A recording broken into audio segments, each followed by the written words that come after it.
Diaz et comme nom d'artiste, c'est Elodie Diaz. Artiste slameuse, médecin, entrepreneur. Vous appartenez dans quelle association ou bien collectif? Je fais partie du collectif Jewislam, mais aussi le collectif Phoenix.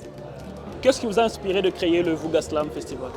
Alors, le Vuga Festival, c'est un festival qui réunit les artistes d'un peu partout, les artistes ici, mais c'est un festival qui s'organise principalement autour du slam, mais le slam qui est aussi associé à d'autres formes d'art.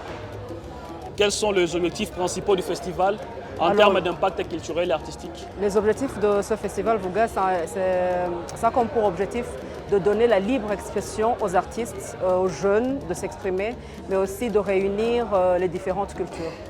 Comment choisissez-vous les artistes, notamment les artistes étrangers, pour participer dans votre festival?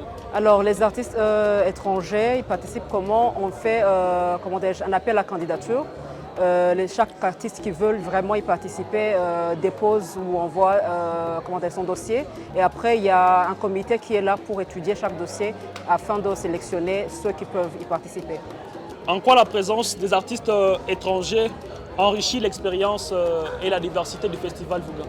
Vu que c'est un festival international, en fait, c'est pas qu'un festival national, c'est un festival international, raison pour laquelle justement on invite les artistes venus d'ailleurs pour justement faire son caractère international. Alors sur le plan de la mobilité et l'intégration régionale, quel obstacle logistique ou administratif rencontrez-vous pour faire venir les artistes étrangers au Burundi?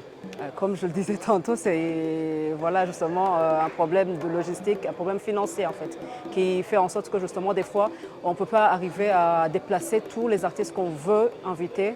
Et faute de ça, il y a justement une faible participation par rapport au début. Selon vous, comment une meilleure intégration régionale comme celle de la zone libre-échange continentale africaine qui promet une Afrique sans frontières pourrait-elle faciliter l'organisation des festivals internationaux? Alors, je vois cela comme, comment dirais-je, d'abord la première des choses, l'entrave qu'il y a, côté artistique, qu'on rencontre, c'est beaucoup plus le souci des visas, par exemple, s'il y a des artistes qui ne sont pas de la zone est-africaine dans laquelle le Burundi se trouve. Eux, par contre, qui viennent d'ailleurs, ils doivent payer un visa. Donc, si par exemple, il y avait, le truc là de ne pas exiger d'avoir des visas en Afrique, genre que chaque Africain pouvait se déplacer d'un pays à un autre sans payer de visa, juste avec ses papiers, ça allait déjà aider, ça c'est un point. De deux, alors, pour ce qui est des artistes, ce qu'on pourrait demander par exemple à nos États, c'est que genre, ils peuvent faire une dérogation spéciale pour les artistes, comme quoi quand un artiste se déplace d'un pays vers un autre, il ne va pas payer quoi que ce soit, il faut juste y aller et voilà, faire ce qu'il a à faire et puis c'est tout. Donc ça pourrait quand même aider les artistes à bien faire leur mobilité, quoi. Le festival Vuga a-t-il déjà collaboré avec d'autres festivals ou bien structures dans la région des Grands Lacs? Bon, le festival Vuga collabore avec des festivals, avec des collectifs, avec des associations, avec des groupements différents, avec des ONG aussi. Ce qui fait que justement, on a chaque édition de nouveaux visages, de nouvelles collaborations. Et bien qu'il y a aussi des anciennes, mais voilà, c'est un peu ça, on collabore avec tout le monde. Quels avantages voyez-vous à promouvoir la libre circulation des artistes et des œuvres dans la région? Alors l'avantage à cela serait que les artistes justement pourraient partir, voyager librement sans contrainte et cela enrichirait justement nos cultures parce que comme disent d'autres gens, en fait, on doit justement cohabiter, habiter ensemble malgré tout et apprendre les cultures de l'autre. Ça fait que, la culture de l'autre, ça fait que justement on soit plus, comment dirais-je, je ne sais même pas comment dire ça, mais on est tolérant. Voilà, il y a la tolérance qui est là, il y a cette liberté qui est là, il y a le vivre ensemble qui est plus facile. Donc ça promet, ça donne lieu à beaucoup de choses, quoi. Ok. Parlons de l'impact du festival sur la culture locale et régionale. Comment le festival Vuga influence-t-il la scène slam et poésie au Burundi? Alors, le festival Vuga, ça influence déjà sur le slam burundais parce que depuis la première édition jusqu'à maintenant, il y a quand même, comment dirais-je, une certaine notoriété du slam par rapport à avant. Par rapport à la région des Grands Lacs, bon, c'est pas pour se vanter, mais quand même, la région des Grands Lacs aussi considère Bujumbura comme le berceau du slam. Donc là, c'est déjà un avancé pour nous, pour le festival Vunga Slam. Ce qui fait que justement, dans la sous-région, quand on parle du slam, il y a justement le nom du Burundi ou de Bujumbura qui est mis en avant. Quel retour vous recevez du public burundais sur la présence des artistes étrangers au festival?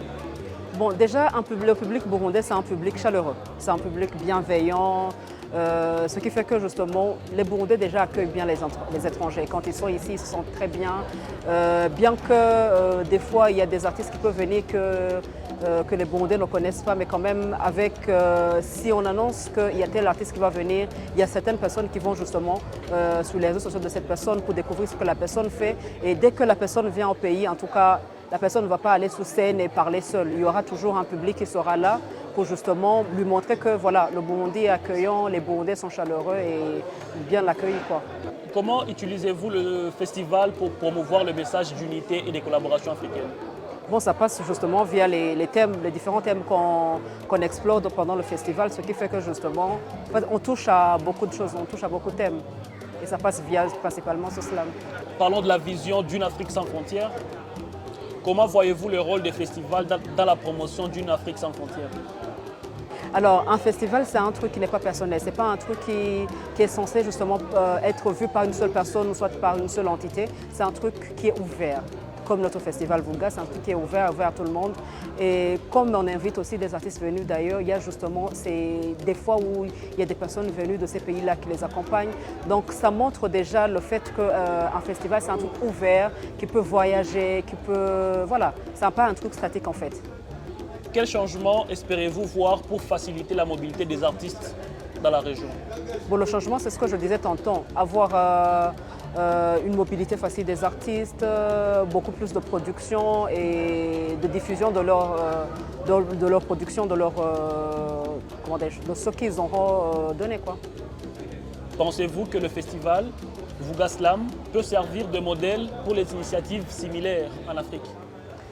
Bon, espérons que oui, parce que pour ça, il faut que justement, ça dépend de l'impact qu'on a déjà. Et avec l'impact qu'on a déjà ici au Burundi et dans la région, disons que bon, ça peut avancer, ça promet, quoi.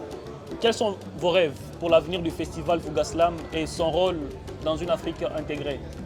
Alors, le grand rêve qu'on a dans Vunga Festival, c'est de pouvoir aussi amener ce festival, mais aussi non seulement ici au Burundi, comme on le fait oui, justement tous les 2 ans, mais aussi pouvoir l'amener à l'extérieur, voyager à travers toute l'Afrique et voilà, impacter toutes les autres nations, quoi. Comment vos interactions avec des artistes étrangers ont-elles influencé votre perception sur l'unité africaine? Bon, déjà, comme je disais, c'est que à travers chaque personne qui vient d'ailleurs, surtout, ou bien même des personnes d'un même endroit, on apprend chaque chose. Et quand ces gens-là viennent, ils ont déjà une certaine mentalité qui n'est pas vraiment celle qu'on connaît ici ou celle qu'on a l'habitude de rencontrer. Ça fait en sorte que justement, on peut apprendre comment ailleurs ils font. Et ça peut influencer quelque part aussi comment on peut améliorer ce que nous faisons et, voilà, et faire mieux avancer les choses aussi. En invitant les artistes internationaux, avez-vous déjà eu des problèmes sur leur visa, pour trouver leur visa? Oui, on en a déjà eu, mais on salue déjà le gouvernement burundais qui nous aide souvent parce que même si, parce qu'il y a des artistes qui à la dernière minute pouvaient décommander alors qu'on avait déjà leur autorisation, mais heureusement qu'après le gouvernement justement, l'immigration a pu nous aider à la dernière minute pour pouvoir obtenir une autorisation de l'autre artiste qui devait remplacer la précédente. Mais jusqu'ici, c'est bon, ça passe au niveau de l'immigration. C'est juste un problème de paiement en fait. Parce que souvent, il y a des fois où on veut bien inviter plus de monde, mais cause financière, on n'arrive pas à les avoir tous en fait. Quel enseignement tirez-vous de votre expérience en tant que directrice du festival? Ah, j'ai beaucoup appris. J'ai beaucoup appris côté organisation, côté management d'équipe, de vivre ensemble avec les autres. En tout cas, j'ai un bagage.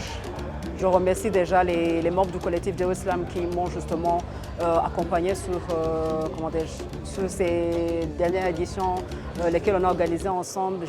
On a une grande équipe, une équipe soudée, ce qui fait que justement, on travaille pas seul. Je ne travaille pas seul, je suis avec eux tout le temps et on travaille main dans la main, ce qui fait que justement, ce que j'apprends, ce que j'arrive à faire, c'est grâce à eux. Donc voilà, j'ai appris beaucoup de choses et c'est bien. Alors, l'idée d'une Afrique sans frontières, comme a été ratifiée en 2021 par les représentants africains à l'Union africaine sur la zone libre-échange continentale, la circulation des gens et de leurs biens sans payer quoi que ce soit que les frontières soient des passerelles. Quel message avez-vous envers les autorités qui ont ratifié ou bien les pays qui ont ratifié ces protocoles mais qui n'ont pas encore appliqué ça? En fait, le grand souci justement des gouvernements, c'est que oui, il y en a qui, comment dirais-je, sur le fait de ratifier, ils ne s'arrêtent pas là. On dirait que la mise en application reste compliquée. Mais ce que je pourrais lancer comme message, c'est qu'il est temps que vraiment les gens se réveillent, il est temps que ces gouvernements-là se rappellent de ce qu'ils ont signé pour et qu'ils essayent de concrétiser en fait ce qui, j'en suis sûr, ils se sont mis d'accord en fait. Merci. Merci à vous.